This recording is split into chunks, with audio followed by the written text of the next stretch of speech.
We came up with this idea because it really reflected the process of regeneration and how the land is fertile.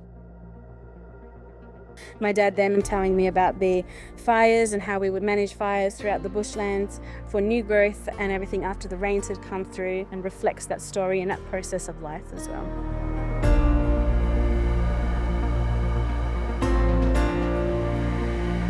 From some angles it looks like a flame, from another angle it'll look like more like a gum leaf or a new growth shooting out the ground. There were steel fabricators, CNC machinists, assembly staff, fiberglassers, painters, a whole range of trades. Everyone in the process of manufacture had an accurate model that they could all work off, so that when all the different parts came together, it all fitted perfectly.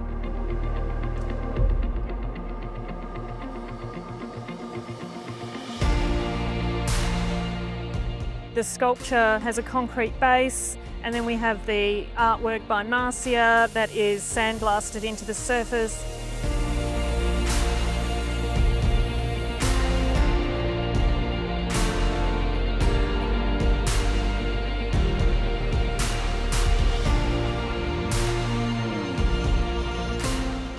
We worked with Canning Vale College, Year 11 and 12 art students. We talked about the process of public art and what that means to community. We also talked about the importance of understanding cultural heritage, the process of consultation, engagement, carrying out an artwork. We just wanted to make sure they understood how Noongar culture and art and it's reflected in public eye is really important. To actually have our spaces reflect our cultural history.